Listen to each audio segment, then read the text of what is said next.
Now that we're rolling into week 3, spare shooting. You know, those pins you leave on the deck that you have to make on the second shot. Everybody gets a little nervous when they leave those pins, but what is something we can focus on to make them easier to make? We can set up a targeting system, we can align ourselves on the approach. There are several different items we can do to make sure that we are prepared to make our spares. Spares are very important. Everybody wants to strike, but we got to make our spares to increase our scores. Now, one of the things that I've been told is that pin in the front, the pin that's closest to you, is the one I should be aiming for. The key pin, that's the one that we want to focus on for sure. That gives us the best chance to make any spare combination as long as we know where the key pin is and how to align ourselves to make that spare. Now, I've been bowling quite some time, but no matter what level of bowler you are, at times you get a little nervous. Even if you're out there for fun, when you strike, it's a great thing, but when you leave those pins, you have a tendency to get a little nervous. Am I going to make it? Am I only going to get one? It doesn't matter what's up there. I think that's mental. What are some keys that we can give the bowlers to relax on themselves before they get up on the approach to make a spare? Well, the mental game is very important also. If you're making your spares, you want to keep the same thought process as if you're throwing a strike ball. All we're simply doing is realigning ourselves on the approach, perhaps selecting a different target, but ultimately we're just getting ourselves into the same motions that we do when we throw our strike shot. So it's the same process, we're just realigning our target. One of the things I've done, and this is something I learned from working with Dr. Dean over the years, is something that anybody can do, and that's to breathe through your nose, hold it for a second, blow it out through your mouth, and it actually relaxes your body and kind of calms your mind a little bit. It does a great job. It relaxes you, it gets you prepared for your shot, and it reminds you to do the simplest thing, which is just to simply breathe. Remember, relax, but aim for the key pin. I've always been a big proponent on making your spares. I know it increases your average, but it really does help you enjoy the sport. Coach, what's the best sparing system you know for a beginner bowler? It's really simple. We call it the 3-6-9 system, and it's as simple as moving your feet on the approach. What is the key, though? I know I was told you move your feet, but do we move our eyes? That's the trick. You don't have to move your eyes in this case. All you do is simply move your footwork on the approach, keep your eyes on the same target, and you create an entire spare system that makes your game a lot more fun and easier to knock down pins.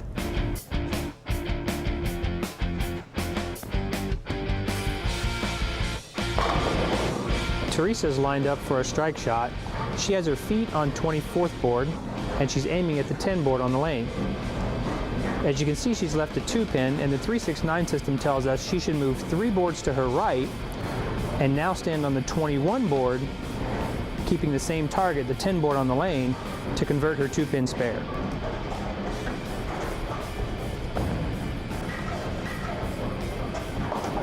Now Teresa's left a 4-pin. So from her original strike line, she's going to move 6 boards to her right, which is going to put her on the 18 board and keep her target the same, which is still the second arrow.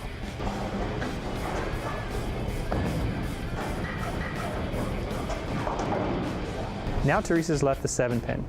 Our 3-6-9 system says she needs to move 9 boards to her right, or on 15, and keep her target the same, which is still the 10 board, to convert her 7-pin.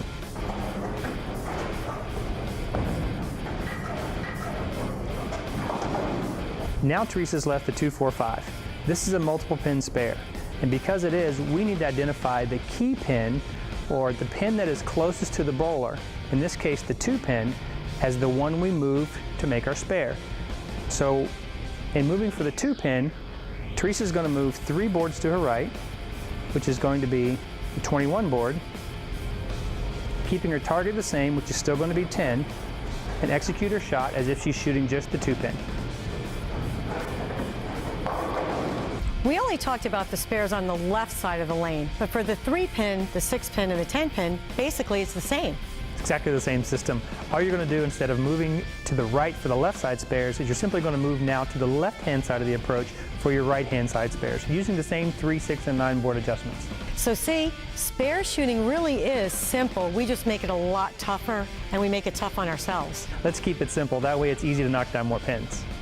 We'd like to strike and spare all the time and knock them all down, but that's not reality.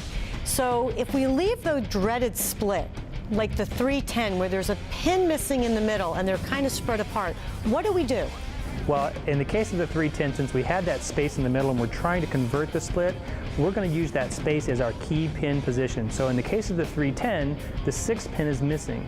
So the 6th pin now becomes our imaginary key pin, and we use that for our targeting system. And we could still use the 3-6-9 sparing system, though, to hit that imaginary pin. Absolutely, that's our goal.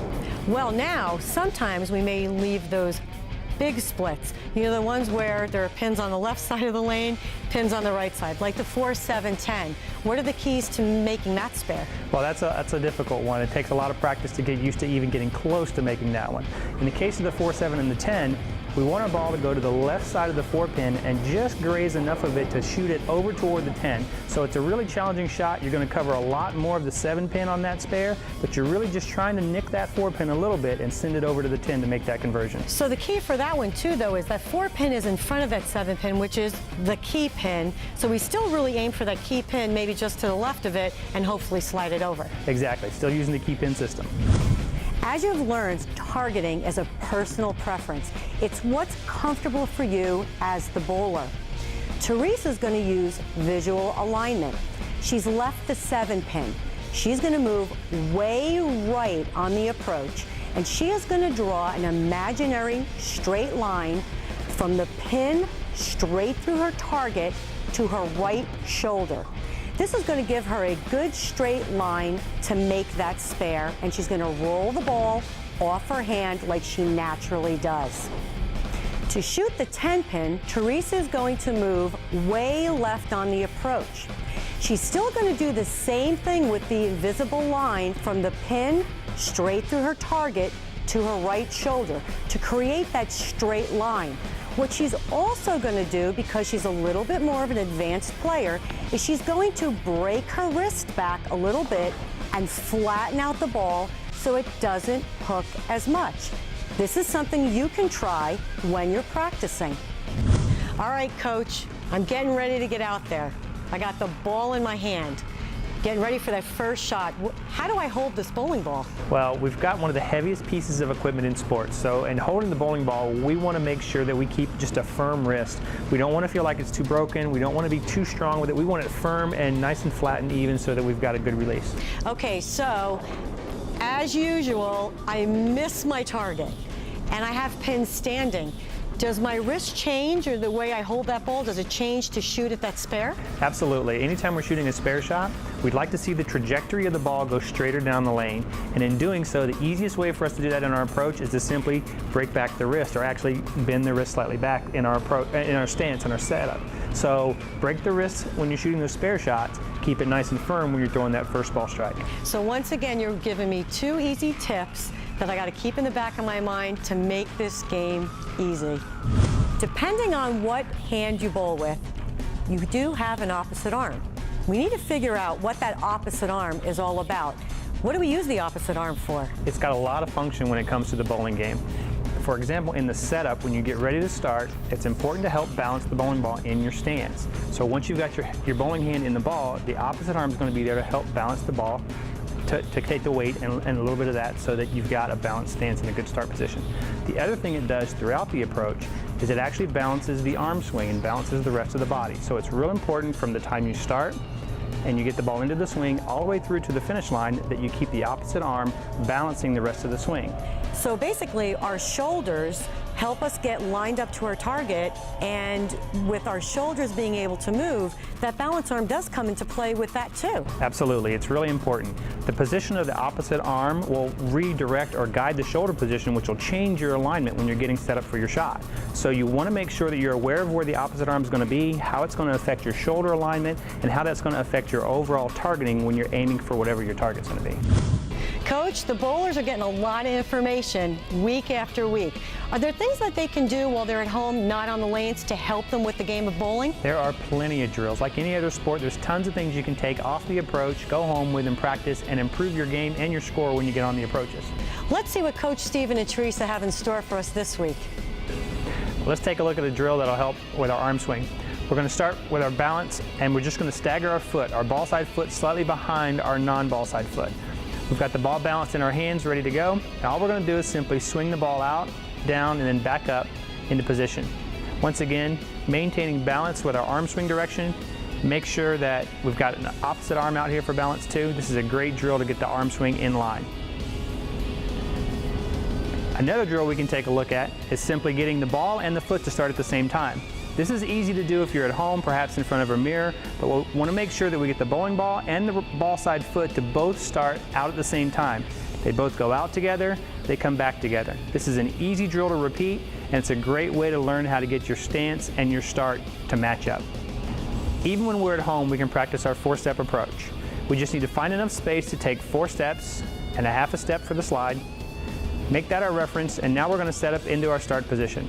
We stay balanced, we imagine the ball in our hand, and we go through all 4 steps. It's push, 2, 3, and roll. This is an easy drill. It's something simple to do at home.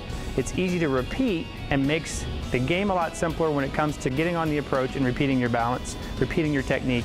It's easy to do, it's fun, and ultimately it'll help improve your score. Hopefully you feel more comfortable shooting at your spares, whether it be a single pin or a big split. If you have any questions or you get a little confused, don't forget to check your reference guide. Good luck.